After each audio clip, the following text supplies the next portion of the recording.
llamados. Les recuerdo el 5571 1313 37. 5571 1313 37. WhatsApp abierto absolutamente para todo el mundo. A ver, le cuento, esto pasó el 16 de mayo 2023. En la carretera Cárdenas-Coatzacoalcos en Tabasco. La altura, el kilómetro 120. Iba la gente manejando, allá en Tabasco, calorón en mayo, ¿eh? De repente así, caray, ¿y eso ahí en el paraje? Pues era un ser humano, ahí tirado, ahí en un baldío, en un paraje ahí de la carretera. Era un ser humano, un hombre de 80 años de edad, un adulto mayor al que habían abandonado.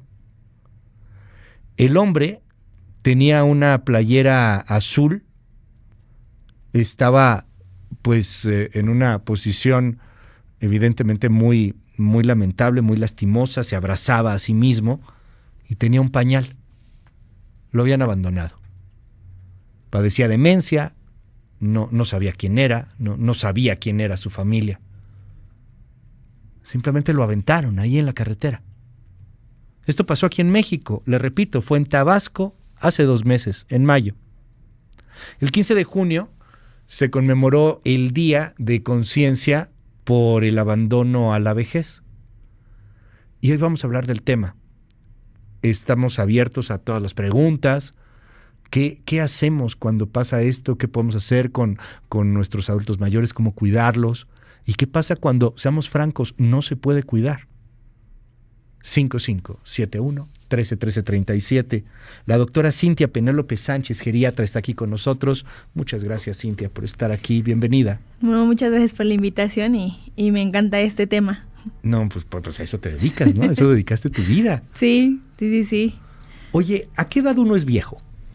Pues se considera adulto mayor, finalmente a los 65 años. O sea, empieza uno pues a tener ya cambios en la vejez, en el envejecimiento a partir de los 65 años. 65 años. 65. A partir de los 65 te vas haciendo viejo. ¿Qué pasa cuando de pronto ya no puedes seguir cuidándote a ti mismo, cuando requieres de los cuidados de otros? ¿Cómo has vivido esto con muchas familias que seguramente acuden contigo y que bueno, pues tratan de pedirte consejo para poder atender a los abuelitos, a los papás? Porque yo conozco algunos señores de 70, 75 que siguen siendo un roble, ¿eh? Sí. Siguen, unas señoras que siguen bastante bien, pero hay un punto en el cual pues no se puede, o sea, al final de cuentas todos vamos para allá si llegamos. Sí, fíjate que es un tema muy interesante, esta parte de la funcionalidad, ¿no? Nosotros como geriatras lo hablamos más como esta parte de funcionalidad, que un paciente esté, por ejemplo, cognitivamente bien, ¿no? O sea, por ejemplo, en la memoria, ¿no? Que esté bien o que se pueda, pues, valer por sí mismo, ¿no? En actividades básicas de la vida diaria como bañarse, vestirse, comer, y en actividades instrumentadas, que es, por ejemplo, hablar por teléfono, prepararse la comida, sus medicamentos. Seguramente, o sea, muchas de las personas que nos están escuchando empiezan a ver a sus adultos mayores, ¿no? En casa, que pues ya no se cocinan como antes, o se les olvida comer, ¿no? A lo mejor dejan como pues no sé, la estufa ahí prendida, exacto, o se les olvida la receta, ¿no? Ya le pusieron más sal o se les olvida algún como ingrediente, y es cuando empiezan como a ver a estos focos, como de atención, estos focos rojos, y llegan con el geriatra, ¿no? Entonces el geriatra pues empieza a investigar qué es lo que está pasando, si es algo de memoria o es algo, por ejemplo, ahí de alteraciones en la glucosa, en la presión, ¿no? Y entonces pues empieza a dar como estos consejos, ¿no? De a lo mejor lo primero es contratar a un cuidador, ¿no? Okay. O alguien que esté como más al pendiente de ellos. A veces, por ejemplo, las señoras que van a la casa a ayudarnos, ¿no? O sea, hacer el quehacer, son como las primeras, ¿no? Que entran, ¿no? Okay. O el hijo, la hija, ¿no? De yo voy a dejarle a mi mamá la comida, ¿no? Porque ya no se puede preparar, voy a llevarle como los medicamentos, entran estas señoras. Cuando esto va avanzando, ¿no? Esa parte de la funcionalidad pues se va avanzando, nosotros ya le llamamos como dependencia. Tienen, o sea, como un geriatra ya tiene esta parte, tiene una dependencia, y entonces ya se les empieza a decir, ¿no? Si busquen otro lugar, que puede ser, por ejemplo, centros de día. Estos centros de día son como escuelitas. ¿Como una guardería? No, hay hay centro de día que están como especializados, uno en memoria, ¿no? En actividades. Okay. Por ejemplo, para pacientes que están completamente funcionales, o sea, por ejemplo, hay como clubes del adulto mayor donde van a leer, hay club de lectura, hay, por ejemplo, los llevan a museos, ¿no? O sea, hay como actividades y todo, y van a lo mejor 1, 2, 3 veces a la semana, por ejemplo, de 9 de la mañana a 1, 2 de la tarde. Ellos desayunan, comen en su casa y todo. Esos son centros de día. Hay centros de día específicos para memoria, para pacientes que tienen Alzheimer o que tienen Parkinson, y son actividades dirigidas a ellos, ¿no? El taller de memoria, esa parte a lo mejor de reminiscencia, ¿no? A veces lo ponen con como rehabilitación física o actividades físicas. ¿Centros de día? Centros de día, eso es como lo primero. ¿Son públicos, doctora, o hay públicos y privados? Hay públicos y privados. Por ejemplo, seguramente muchos de los que nos están escuchando, nosotros llamamos centro de día, pero por ejemplo ahora en las delegaciones están pues estas actividades que son, por ejemplo en Coyoacán, en la delegación de Coyoacán, hay actividades de gimnasia cerebral, ¿no? Yoga o pilates, ¿no? Que entran los adultos mayores, y esos pues se llaman centros de día, que van, o sea, escogen clases o van de un horario a otro. Están los privados, ¿no? Que esos son pues más, o sea, tienen, o sea, un costo, por ejemplo, van desde que son como 5,000 pesos mensuales, hasta pueden llegar hasta 20,000, ¿no? Porque mensuales pueden escoger un día a la semana, 2 días a la semana, 3 días a la semana, y dependiendo también las alteraciones que tengan, ¿no? Claro. Ahí están las guarderías, que las conocemos, o sea, como tal, que es todo el día. Ahí desayunan, comen, cenan, esa parte de los medicamentos, ¿no? Sí. O sea, ahí les dan los medicamentos. Y, por ejemplo, pues el familiar dice, yo lo dejo, ¿no? Y paso por él hasta en la noche. Eso es también, o sea, más o menos, o sea, son como los mismos costos, ¿no? Van de 5,000 a más o menos 10,000. 10,000. Yo ahí, o sea, públicos no conozco. O sea, conozco más los centros de día, que son como horarios pequeños, ¿no? Y son sin costo, pero por ejemplo esas como guarderías que ahí comen ya y más especializados, ya no, o sea, ya no, exacto, ya son privados. Ahora, hay mucha gente que nos escucha, nos ve, y esto es bien difícil, es muy duro de asimilar. Pero si usted tiene más de 65 años, hay que ser muy autocrítico y hay que decir, a lo mejor hay algo que ya no me está saliendo bien. Exacto. A lo mejor ya dejé prendida la estufa más de la cuenta. Híjole, se me están olvidando cosas. Ahora, ya no es como antes. A lo mejor en algunas zonas todavía vives con tu familia. Pero también hay mucha gente que nos está escribiendo ahorita y me dice, yo vivo solo. Eso. Tengo 70 años, me siento muy bien, pero vivo solo. Se murió mi esposa o mi esposo, o me divorcié, o whatever. La vida me llevó a una vejez o a una senectud en soledad. Sí. Sí. ¿Cómo hacerle? Pues de entrada, para ser autocrítico, que está cañón, a nadie nos gusta hablar de esto. Sí. Pero ¿cuáles son los primeros síntomas para decir, oye, pues hay que ir con el geriatra, ¿no? Pues, o sea, lo primero son los 65 años, ¿no? Yo siempre les digo como esa parte de los adultos mayores, ustedes cuando, o sea, si tienen familias, ¿no? O nietos, sus hijos, no lo llevan con un médico general, lo llevan con el pediatra. Sí, ¿no? claro. Yo entonces aquí también les digo, o sea, tienen que ir al especialista a los 65 años, ¿para qué? Para que les hagan una valoración integral, ¿no? O sea, por ejemplo, desde preguntar cómo están los dientes, ¿no? O sea, ¿tiene dentadura o necesita dentadura? ¿Cómo está la audición, ¿no?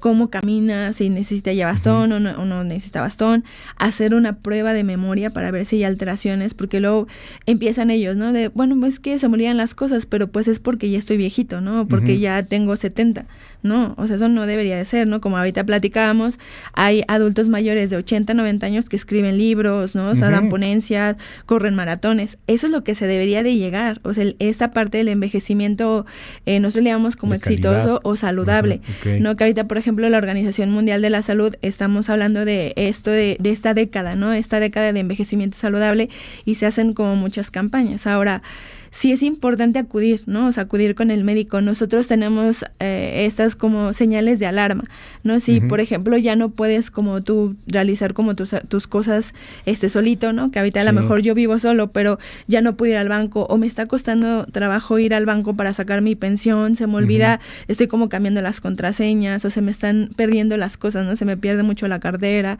o se me pierden las credenciales, o se me están olvidando las citas, ¿no? O ya no me estoy tomando los medicamentos como se debe, esos son focos de alarma y entonces sí tengo que ir con el médico para ver qué es lo que está pasando y actuar desde antes, no actuar en el momento en que llegan al hospital, ya no se puede hacer nada y entonces cuando piensan en un asilo, no una casa de reposo. O que estás abandonado, ¿no? O que estás de abandonado. Ya no sabes qué pasó porque pues, nunca hay un punto en el cual tronó todo. Exacto. Mucha gente nos dice aquí, por ejemplo, o sea, mi mamá tiene 76 años, está muy bien, hombres y mujeres que aquí nos escriben que son ya grandes, más de 65.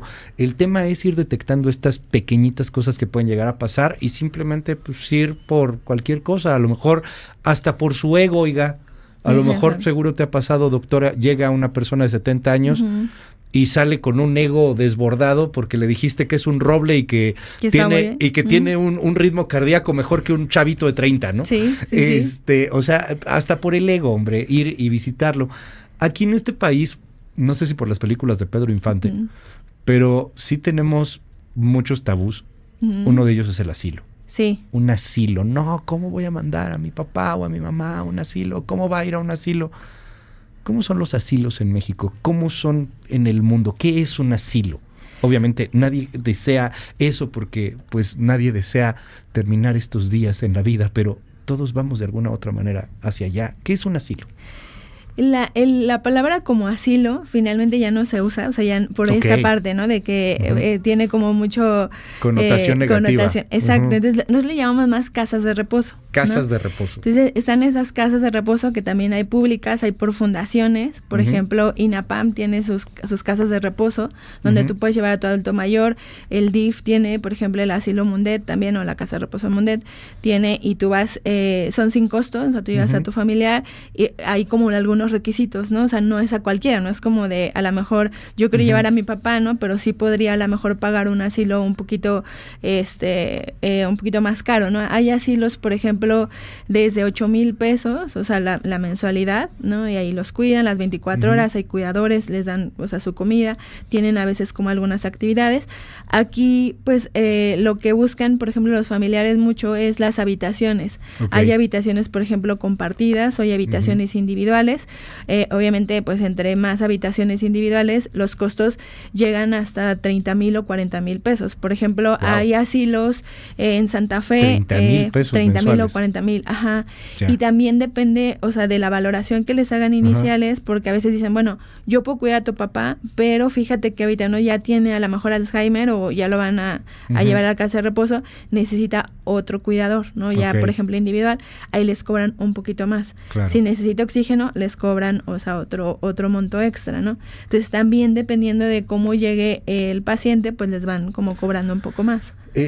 No sé cómo plantearte esta pregunta porque es muy difícil más para la cultura que tenemos en este país, pero ¿cuándo debes de pensar, ya no puedo cuidar a mi familia?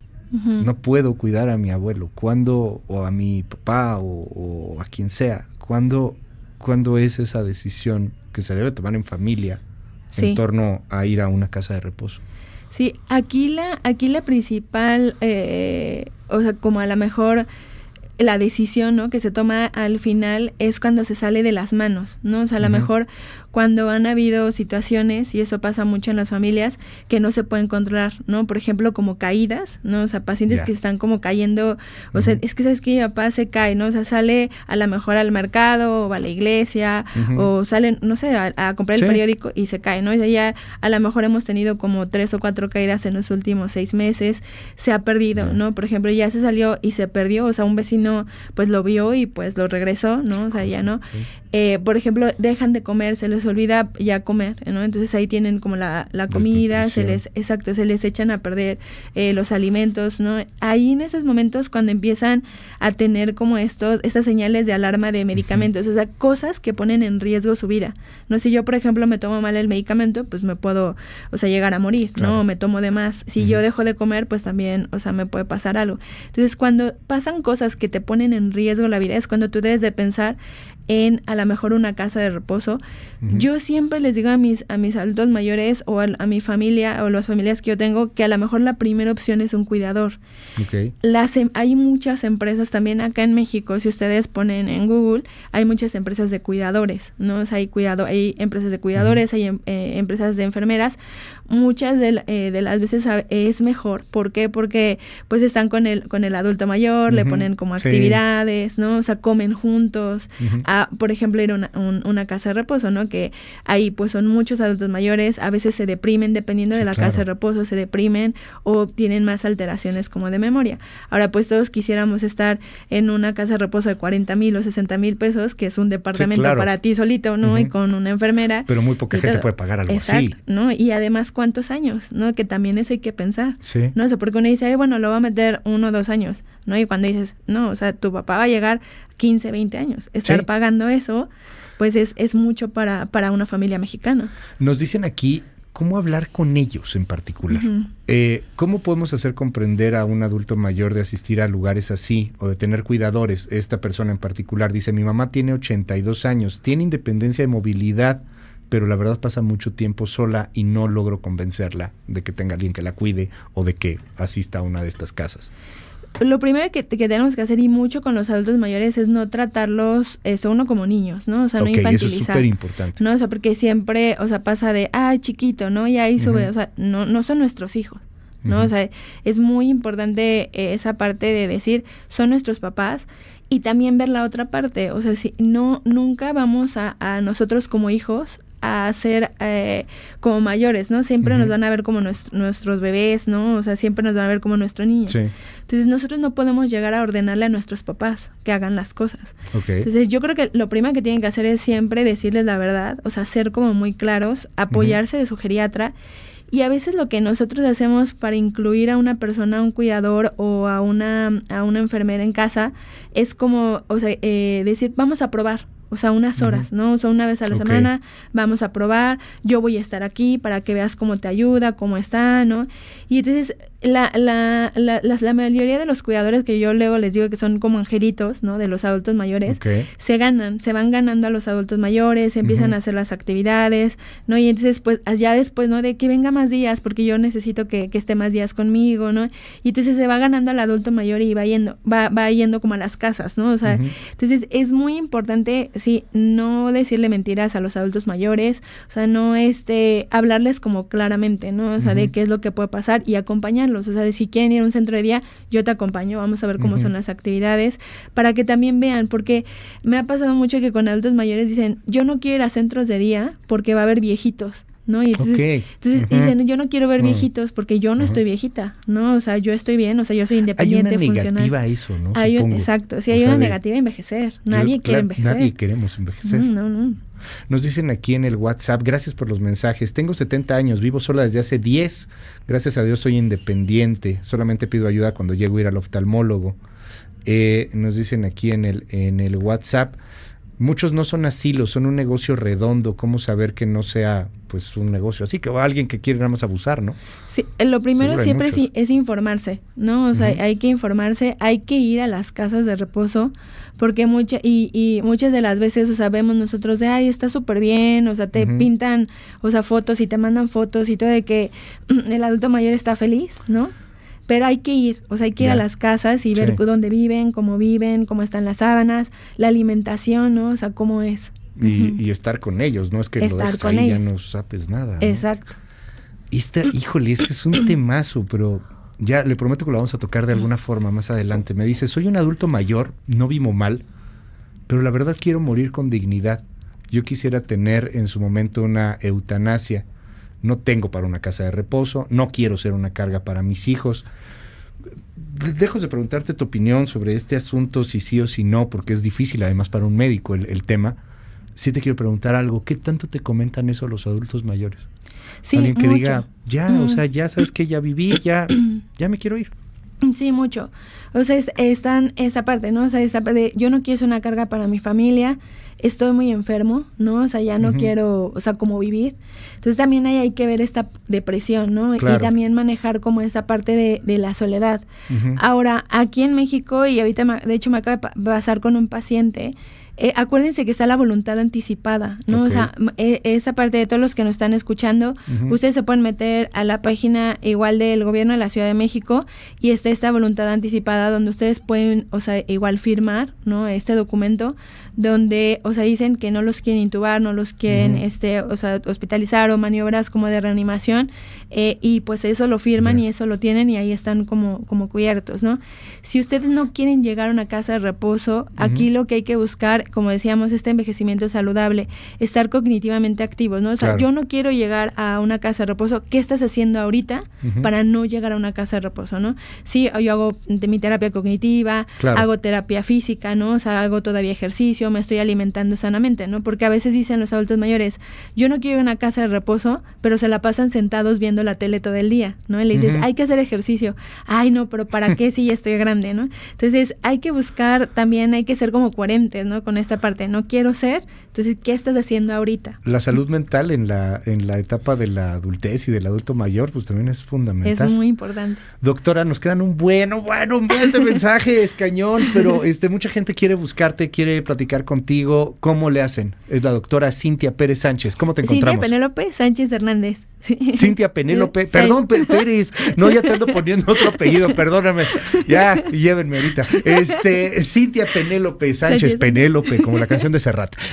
¿Cómo te encontramos? Está en las redes, estoy en mis redes con, nosotros tenemos un centro de día virtual, que también esos existen, con Lucidity, Rehabilitación Cognitiva, ahí nos pueden buscar, y estoy en el Hospital HMG de Coyoacán y en el Hospital Ángeles Universidad. Les dejamos los teléfonos por si nos quieren igual buscar.